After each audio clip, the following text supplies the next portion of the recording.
How you doing? My name is State Rep Anthony Nolan. I am the state representative for New London, Connecticut, and I want to welcome you to Rollin with Rep Nolan. And I am back on Farmington Ave in Hartford, Connecticut. This time I am with the Commissioner of Aging and Disability. I want to thank you for taking the time to sit with us. We both have questions and things from constituents that we just want to educate the community about what you do. That's great. Commissioner, please introduce yourself and share some brief history about you. Great. Thank you. And thanks for coming back to Farmington Ave and coming to talk with us at Aging and Disability Services. So my name is Amy Porter. I've been Commissioner of Aging and Disability Services since we were created as an agency. Our names changed a couple times, but we were created back in July of 2011 through a legislative merger and under Governor Malloy at the time. And I became the agency's first commissioner in January of 2012. First commissioner. Well, that's great. So let's talk about what is the Department of Aging and Disability. When we were created, we actually started as a disability agency. We had mostly services for individuals with disabilities. And then back in 2017, when the State Department on Aging at the time was disbanded, they became part of our agency. And we're thrilled to have them. When you look at individuals' functional needs, whether you're a person with a disability or an older adult, it's really about what the needs are. It's not about the label of the disability or the age. It's about trying to figure out what somebody needs at this point and what we can do to either provide those services ourselves or get them connected to services. Our mission is to maximize opportunities for the independence and well-being of both people with disabilities and older adults in Connecticut. Okay. Now, so how do people get in touch with the agency to find out, what is offered and what they can do? We have a lot of programs. We have probably almost 30 programs, but,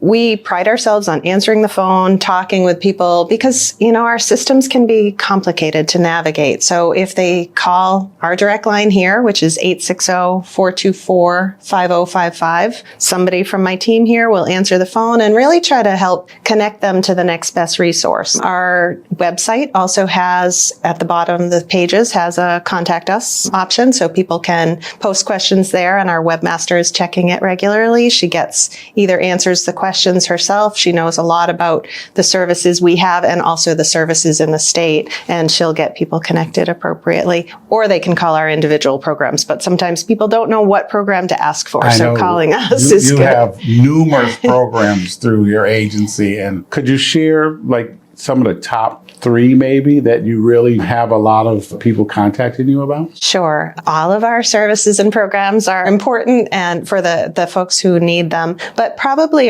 they're kind of grouped. So we have some employment services for individuals with disabilities or older adults who are looking to get connected and have some barriers to that. So if somebody is looking for employment and there's something that's getting in their way, either because of their disability or because of their age, then they can call us and get connected through employment. We also partner with the entire workforce system. So we've got a lot of great partners out there, and we work together to try to make sure people get the right fit. Employment is one of the big things that a lot of constituents are asking about. What do they need to do to try and figure out what kind of employment that they can get? Or what's available?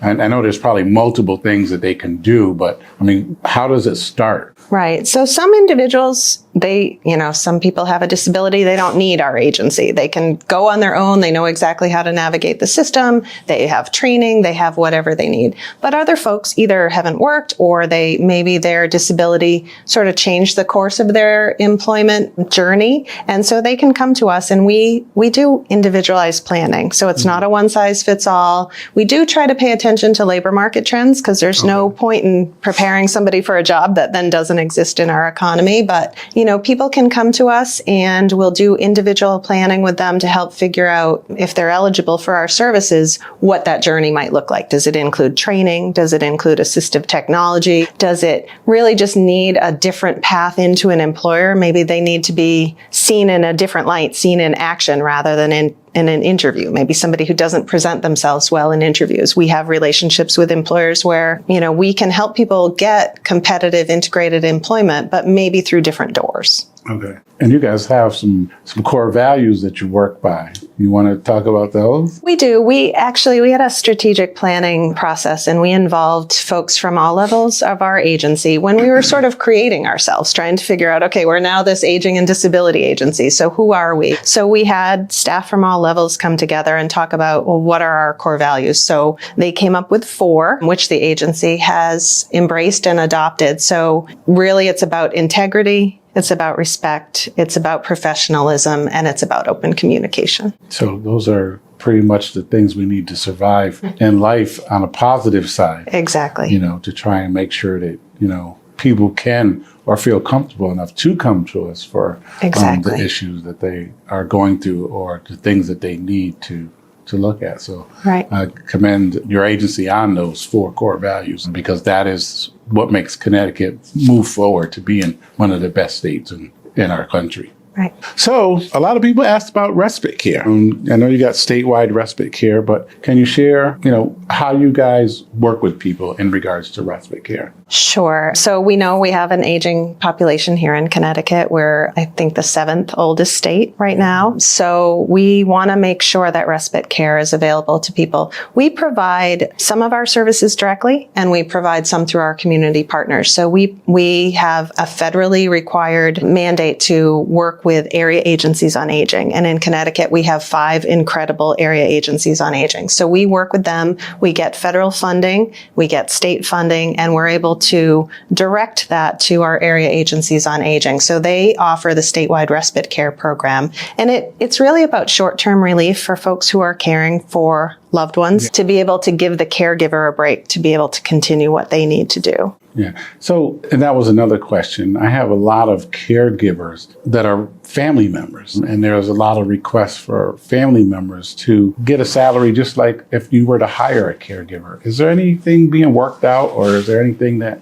is being done in regards to that? So for caregivers themselves, we can pay for the respite, for the break for people through this program, because this is really just about respite care. Our regulations, actually, our federal regulations, don't allow a spouse or a conservator to be the person who comes in and provides the respite. But by providing that respite, it is a benefit to the caregiver because they're able to take that break that they need. So it isn't a program that funds the caregivers anyway. It's really about taking that break and being able to give people respite. Okay. And we know family members need breaks because they do. there's a lot of care that some of them give that takes up quite a bit of time. Right. So we know that's something. But I did get that question, so I wanted to make sure I asked that. Volunteering. Yeah. I mean, is there a way that people can volunteer, or is there something that you're doing with volunteering that you can share? Definitely. If people want to volunteer, call us up. We love volunteers. Everything that we do takes a community, right, to be able to respond appropriately. So we've got some specific volunteer options for our long-term care ombudsman program. That program is really available to protect residents in skilled nursing facilities, assisted living, and residential care homes. And they look for volunteers called resident advocates. And those advocates they get assigned to a nursing home. They go in, they spend a certain amount of time in that nursing home, really help residents navigate, and then they can provide that feedback to our program. So that's one great opportunity for volunteering. We also have, through our Bureau of Education and Services for the Blind, we have a lot of education volunteer opportunities like readers, drivers, shoppers, transcribers. So lots of different ways to get involved there. And then we have a senior Medicare patrol to help empower and assist Medicare beneficiaries, their families, and caregivers so that we can prevent and detect and report healthcare fraud and errors, abuse, things like that. So those are some of our specific volunteer opportunities. But again, always happy to chat with people that want to find ways to connect. And you talked about Medicare and Medicaid. How much do you deal with those two things? And actually, would you mind sharing what the difference is between the two? Yeah, so Medicaid is a state-funded, is the state program, state and federally funded, and Medicare is a federal program. So we do, a lot of older adults are on Medicare. People with disabilities are often on Medicaid and Medicare. So we do help through the Senior Medicare Patrol. We also help people through our Choices program. So each year when there's a Medicare enrollment period, the Choices program can help talk to you individually about, okay, what are your needs? What are your prescriptions? What are the doctors you have? Let's look at all the plan options that are out there. They're completely unbiased. They're not connected to any particular plan, so they can help people walk through that and make the choices that are right for them, because we all know how important healthcare is. Wow, that's great. That's great. And I don't know if you mentioned it, but how about some kind of interpreters through your agency to help people who need sign language or some kind of assistance because of a disability with either hearing or seeing? Right. So we have deaf professionals on our staff who many of them use interpreters. They're deaf themselves, and so they use interpreters. And so we have some interpreters on staff to support those individuals specifically. The community and other state agencies, they can go, there are a variety of sort of private entities that offer interpreting services, and they go and purchase those. So our state agencies have a specific contract, a master contract we can purchase from. Other entities can just call 211 and they'll get them connected to the interpreters. We maintain the interpreter registry because in order to be an interpreter in the state of Connecticut, you have to be registered with our agency. You have to meet certain credentials, and then we put you on a Connecticut interpreter registry. Do we find that we have enough interpreters when you're trying to help like your agency does? There is definitely a shortage of interpreters out there. It's such a critical service for individuals who are deaf. It is, and for people who aren't deaf, who need to be able to communicate to effectively. So interpreters are really there for both the individual who's deaf and for the folks that are communicating with them. So it's a critical service, but we find that there is a shortage in the state. We can use interpreters from other states, but there's different dialects, just like, there's a regional dialect. If you go to another state, there's the same thing with interpreting. And so it's nice to have local interpreters. Okay. That would be something to maybe make sure that we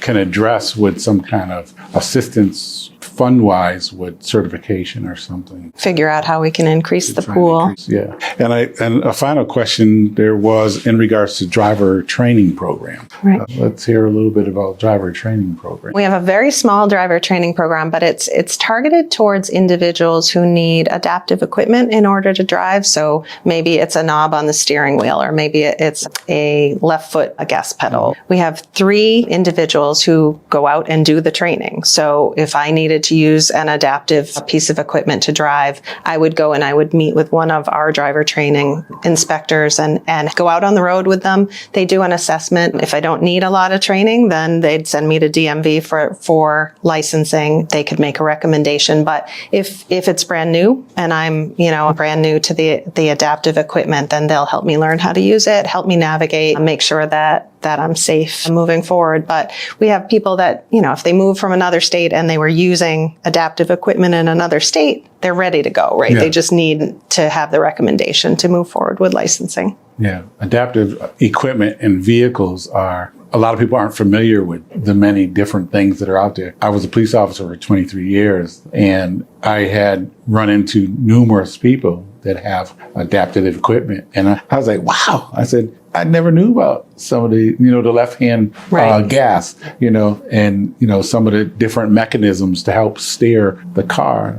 Those are some things I said, well, that's the kind of training that some police officers should probably have to understand, some of the ways people drive, or some of the equipment people have to drive with. Right. As they're driving throughout the state. So you've answered all the questions that came in through the constituents. Is there anything that you wanted to share that we didn't touch on in regards to your agency? I think just, we have a great staff here. We're an agency of about 400, and they're committed to making sure people get what they need, whether that's from our agency or one of our sister agencies in the state or one of our local partners. So, if you're not sure, just give us a call. We'll walk you through it, try to understand what your needs are and get you to your best next step. So don't hesitate. There's no commitment, but you can feel free to call and we'll see if we can get you the services you need. Well, I know you have a ferocious state representative, Jane Garrity. She's in the office next door to mine that really is fighting for things that have to do with aging. Yeah, Representative Garibay has been great. The Aging Committee,